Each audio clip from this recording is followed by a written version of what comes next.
Dans cette troisième et dernière vidéo relative au premier chapitre sur les généralités de la notion de facteur écologique, on va étudier dernière composante du milieu, l'étude du vivant et les interrelations entre le milieu et les organismes vivants. Alors, cette relation qu'on a présentée la dernière fois, donc la dernière vidéo, la deuxième de ce chapitre, on a vu l'action des facteurs écologiques, ou bien l'étude des milieux et des biotopes.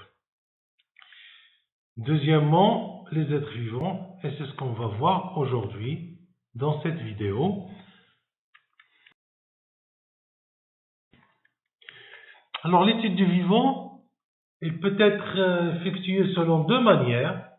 Tout d'abord, un inventaire des espèces, c'est-à-dire dans un milieu ou bien d'un lieu, on va effectuer un inventaire qualitatif. C'est-à-dire on va établir une liste des espèces qui vivent dans le milieu. On va établir une liste des espèces. Ça nous donne un inventaire qualitatif. Mais comme vous pouvez le remarquer, quand on établit une liste de cette façon, on va mettre en pied des qualités des espèces qui sont importantes, des arbres, avec des petites plantes herbacées qui ne sont représentées que par quelques individus avec une biomasse très très faible. Donc, on est obligé de passer à une seconde manière d'étudier le vivant, c'est de faire un comptage. Un comptage, c'est-à-dire on va faire un remembrement, on va compter le nombre d'individus dans une population. On va chiffrer, on va mesurer. On va faire, par exemple pour les plantes, on va faire des pesées. On va mesurer le poids. On va mesurer la longueur des arbres. Donc ça va nous permettre d'avoir une information supplémentaire, c'est qu'on va quantifier. Et dans ce cas-là, les problèmes qu'on avait auparavant lorsqu'on ne fait qu'une simple liste des espèces, ici, les espèces seront représentées par un chiffre qui va quantifier soit le nombre d'individus, soit le poids, soit... Donc, on aura une information sur l'importance de l'espèce dans l'écosystème. On fait dans ce cas-là une étude qui est quantitative, avec des mesures et des chiffres. Seulement, dans les deux cas, il faut faire attention au facteur temps. Lorsque je fais l'inventaire des espèces, ou bien le comptage, je le fais à un moment donné. C'est comme si je prends une image avec mon appareil photo. Il n'est représentatif que de l'instant où j'ai effectué ces observations, l'inventaire ou bien le comptage. Par exemple, si j'étudie les oiseaux dans un milieu, si je vais l'hiver, j'aurai des espèces d'oiseaux qui sont de chez nous et d'oiseaux migrateurs qui viennent depuis l'Europe. Parce qu'ils ont froid en hiver. Donc j'aurai un nombre d'individus plus important. Si je fais l'inventaire des oiseaux en été, qu'est-ce que j'aurai? J'aurai les espèces qui restent sur place au Maroc. Alors que les espèces migratrices, ils sont revenus en Europe. Je ne les aurai pas. Donc, l'étude, l'inventaire que j'ai effectué, il dépend du moment où je l'ai effectué. Il dépend des saisons. Il dépend aussi de la succession de la nuit et du jour. Si j'observe les oiseaux le jour, les oiseaux de la nuit, je ne les ai pas vus. Ils sont cachés. Les hiboux, les chouettes, etc., ils sont cachés. Si je fais le relevé la nuit, j'aurai ces oiseaux nocturnes, mais je n'aurai pas les oiseaux du jour qu'ils seront allés dormir. Donc, les variations saisonnières journalières modifient l'étude du vivant que je peux effectuer. Il faut faire attention au facteur temps. Troisième élément dans notre étude, c'est les interrelations entre les êtres vivants et le milieu. Alors là encore, on peut faire une approche qui est basée sur trois façons. Tout d'abord, une approche descriptive, c'est-à-dire qu'on va décrire la relation entre l'être vivant et le facteur écologique, ou bien une approche fonctionnelle qui va s'intéresser au fonctionnement de l'écosystème, fonctionnement de l'énergie, au sein d'une population, au sein d'un individu ou bien au sein d'un écosystème, et bien sûr l'approche évolutive qui prend la dimension temps en considération et qui nous permet de voir l'évolution des choses dans un écosystème. Alors, prenons le premier cas de l'approche dite descriptive. Dans cette approche, c'est la relation entre l'intensité du facteur écologique et la réaction des espèces et des biocénoses. Donc, on va s'intéresser en fait à la relation de causalité, le lien de cause à effet. Est-ce que l'action d'un facteur, c'est elle qui a provoqué la réaction de l'espèce? Est-ce qu'il y a un lien entre la cause et l'effet, entre l'action du facteur écologique et la réaction de l'espèce? D'une façon plus statistique, on peut parler de relation de corrélation. Corrélation avec l'identification de ce qu'on appelle des coefficients de corrélation. Une corrélation peut être positive lorsque l'évolution de l'action du facteur écologique et l'évolution de la réaction s'effectuent dans le même sens. Je parle de réactions de corrélation qui sont positives. J'augmente l'intensité du facteur, l'espèce augmente son effectif. Donc, ils vont en paire, dans le même sens. Donc là, c'est une corrélation dite positive.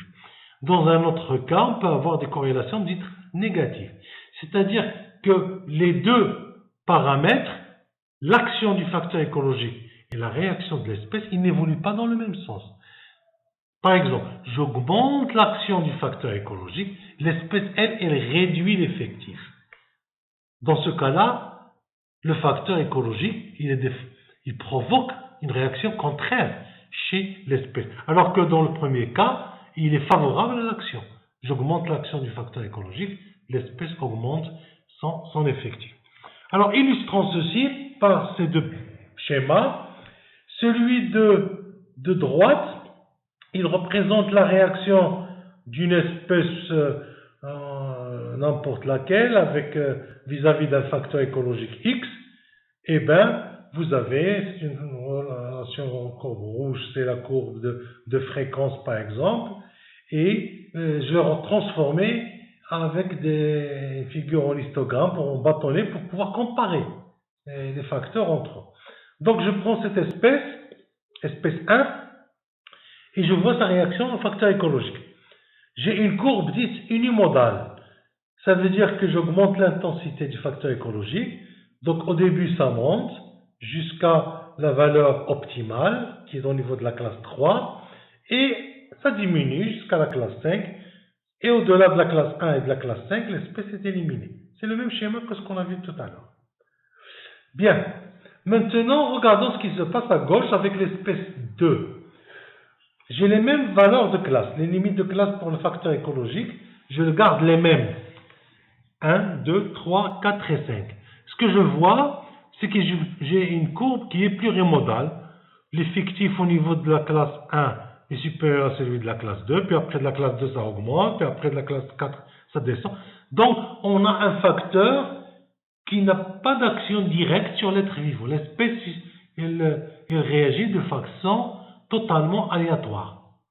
Il n'y a pas de lien de cause à effet, alors que dans l'espèce 1, il y a un lien de cause à effet. J'augmente le facteur, l'espèce augmente jusqu'à une certaine valeur, puis après, il le diminue. Sur le plan statistique, cette courbe-là, on dit que c'est une courbe de Gauss qui est statistiquement valable, alors que dans l'espèce 2, sa réaction au facteur, il est pas clair. Alors, autre chose qu'on peut noter, c'est que ces deux figures constituent ce qu'on appelle des profils écologiques de l'espèce 1 vis-à-vis du facteur écologique. Chez l'espèce 2, c'est son profil écologique aussi, mais qui est complètement aléatoire. Deux espèces ou trois qui ont le même profil écologique, ils constituent ce qu'on appelle un groupe écologique. Par exemple, l'espèce 1, si on a l'espèce 3 qui est exactement identique et l'espèce 4 qui sont exactement identiques, et bien les trois, ils répondent de la même façon au facteur écologique. On dit qu'ils ont les mêmes facteurs écologiques et ils constituent ce qu'on appelle un groupe. Alors, on va prendre ce deuxième exemple pour analyser l'approche fonctionnelle. Dans ce cas-là, on va s'intéresser au fonctionnement des différentes composantes des biocénoses et des écosystèmes. Exemple 1 avec une crustacée, Daphnia, qui est une crustacée aquatique, qui se nourrit d'algues. Et on va voir sur la base de la quantité d'algues qu'elle a mangé, 100%, qu'est-ce qu'elle fait de cette énergie? Eh bien, on a constaté qu'il utilise 15% pour sa respiration, c'est-à-dire sa mobilité, le fonctionnement interne de ce qu'on appelle la respiration. 15% vont à la production biologique, c'est-à-dire la biomasse qu'on va trouver directement sur la crustacée, c'est ses cellules, ses tissus, son sang, et la cicatrisation de ses blessures, etc. Et cette crustacée, il va rejeter 70%. 70% sont rejetés, sont évacués sans être complètement valorisés. Donc ça vous donne une idée sur les pertes que peuvent avoir certaines espèces par rapport à l'énergie qu'elles consomment. Cette énergie évacuée, elle s'améliore au fur et à mesure qu'on va chez les carnivores de premier et de deuxième degré, qui valorisent mieux la nourriture qu'ils mangent. L'approche fonctionnelle, on peut l'avoir aussi dans un écosystème, avec cet exemple 2. Là, vous avez, on peut analyser la circulation de l'énergie, la circulation de la matière dans un écosystème entre les différentes composantes, entre les producteurs, les herbivores et les carnivores, la quantité d'énergie fixée par les plantes à travers le soleil, par le processus de photosynthèse, etc. Donc, c'est un schéma très simple, mais on peut avoir des schémas complètement très complexes, très détaillés. C'est pas notre objet aujourd'hui. L'essentiel, c'est que l'exemple de tout à l'heure nous permet de voir à l'échelle d'un individu qu'on peut analyser le fonctionnement. Ici, c'est à l'échelle d'un écosystème en entier. Alors, l'approche évolutive, elle concerne donc nos observations qu'on peut effectuer dans un écosystème. Si vous avez un sol nu et que vous le laissez tranquille, qu'est-ce qui va se passer? Petit à petit, il va s'améliorer. On passe des plantes herbacées vers des plantes herbacées plus quelques vivaces, puis après on voit apparaître quelques arbustes, puis après des jeunes feuillus et des pins par exemple, qui sont des arbres plus grands, puis après on arrive à un milieu équilibré avec le climat, avec le sol, et cette végétation on l'appelle la végétation climatique. Donc ici vous avez un processus qui est une évolution progressive de la végétation. On va des stades les plus dégradés vers les stades les plus en équilibre avec le milieu. Ça, c'est une approche évolutive. On peut l'étudier de cette façon, mais vous pouvez avoir aussi une analyse dans cet exemple que je vais vous donner sur l'évolution du milieu, de la végétation par rapport au peuplement des oiseaux. Alors, si vous avez un milieu qui était arboré, forestier, vous aurez ce qu'on appelle des oiseaux forestiers, ou bien arboricoles. Si ce milieu arrive à disparaître, eh bien, en bas, vous allez avoir l'apparition de végétaux herbacés. Eh bien, qu'est-ce que vous allez avoir comme oiseaux? Vous aurez des oiseaux des landes, vous aurez des oiseaux des prairies. C'est des oiseaux qui vivent au sol, ils n'ont pas besoin d'avoir des arbres. Au fur et à mesure que les arbres reviennent et que la végétation se densifie, arbustes, arbres, vous allez avoir installation des oiseaux, d'abord des buissons, puis après des lisières. Et enfin, lorsque les arbres reviennent et que vous aurez de la forêt, on va avoir de nouveau les oiseaux forestiers qui auraient disparu. Ce sont les types de succession qu'on a lorsque, par exemple, vous avez une forêt qui brûle suite à un incendie, donc les arbres disparaissent, et bien le peuplement de l'avifaune, des oiseaux, il va changer, il va évoluer. Alors, qu'est-ce qu'on peut constater? Que le climat modifie la végétation, et si le climat modifie la végétation modifie les oiseaux qui vivent sur la végétation. Donc la végétation, son habitat, c'est le type de climat, le sol, mais la faune, surtout les oiseaux, leur habitat, c'est aussi le climat et le sol, mais c'est surtout la végétation qui va leur fournir un lieu de nidification, un lieu de reproduction, un lieu de nutriments, un abri, etc. Donc, ça vous donne un exemple comment on peut étudier, par exemple ici, c'est le cas des séries progressives et la relation entre le climat, la végétation et la faune des oiseaux. Et là, donc, c'est là encore une approche qui est une approche donc évolutive. C'est l'approche la plus compliquée qu'on puisse avoir.